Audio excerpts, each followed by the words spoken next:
So I've been reading through the indictment, which, I'm just like, gosh, how many of these things have I read through now? It's crazy. I mean, here's the problem. It's like the little boy who cried wolf. At some point, the public just says enough already. At some point, they say, you know what, we're over it because we don't trust you. Here we go again. Why should the American people believe that the government is correct now when the government insisted they were correct over and over and over again? I mean, don't forget, right? The so-called dossier that you had extremely high up intel professionals saying, look, it's true. He's just bad. He's compromised by the Russians. You had Hillary Clinton even after the fact saying, well, the election was stolen. By the way, those were the terms that they were using on the left. Like they were the first ones to actually introduce that vocabulary. Do not forget. And so the dossier, oh, that was supposed to be all true. And he was therefore compromised by the Russians, et cetera. And then it turns out, guess what? Oh, not only was it not true, it was actually opposition research. I mean, you just can't make it up. And our government fell for it. Well, they wanted to fall for it, right? Like they seem to be part of it. So now, as you see all the lovely pictures coming to us from Mar-a-Lago, you've seen them, right? All the pictures of the boxes everywhere and all strewn out. And they're like, whoa, like this stuff was 120 boxes. I believe that was the latest count.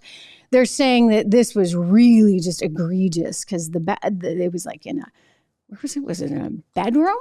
And it was in a dining room or in the ballroom. I mean, just kind of all over Mar-a-Lago. And therefore, leaving all of these secrets very, very vulnerable to anybody who happened to saunter in to Mar-a-Lago. And so that's why when you look at these charges, they're including, there's an espionage effectively charge in there.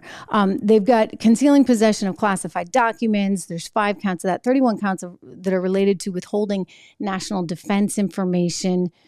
He did hold on to some things, allegedly, per this indictment, some that were quite critical, and then others that were just sort of simple, like a menu, and I guess something that was written on a napkin between him and the North. I was going to say Little Rocket Man, but I guess he wound up having more of a relationship with Little Rocket Man towards the end. So he held on to some of this stuff, and they're saying, wait, you can't. Of course, the problem becomes like, why is it okay for Joe Biden to have had this stuff, but not for President Trump? Why is it okay for Hillary Clinton to have just ignored protocol, like pretty willfully ignoring protocol and keeping sensitive information on her very own server that she was not protecting?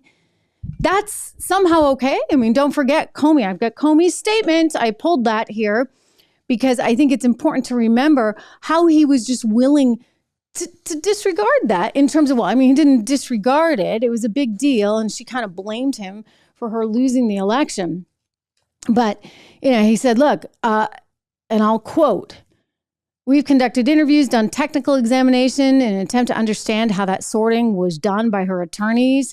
Although we do not have complete visibility, we are not able to fully reconstruct the electronic record of that sorting. We believe our investigation has been sufficient to give us reasonable confidence that there was no intentional misconduct in connection with the sorting effort." Well, that's really interesting, right? Because as soon as she knew that they were onto her, she went forward with that whole bleach bit thing and wiped out some 30,000 or so more. There were tens of thousands of emails. So she just got rid of them all, I guess, in an attempt to save herself. And then there was that tarmac meeting with, Lynch and Bill. And somehow some kind of deal was done. And James Comey wound up not moving forward, prosecuting her. Why? Oh, because I do believe he thought it would be bad for the country.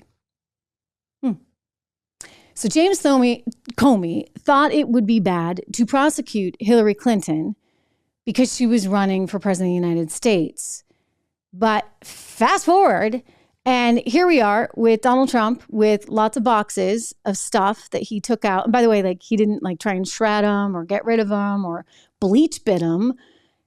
He was reluctant and certainly dragged his heels on giving them back to authorities. And one could argue that was a really big mistake because, you know, once they asked for it, you should have been like, okay, here we go. I mean, Mike Pence did that and now he's not in trouble. I guess Joe Biden did that. I mean, remember they kept like coming up with more and more documents. It was like, here's some in the Delaware house. Here's some over here. Oh, here's some at the office at UPenn, the think tank that's basically bankrolled because all these donations suddenly poured in as soon as Biden's name went on the letterhead from China. Consequently, I think you just have to say, is this a double standard? And I think we know the answer. Do we not? I mean, is this a double standard or not? I believe it is a double standard because I believe they really have it out for him.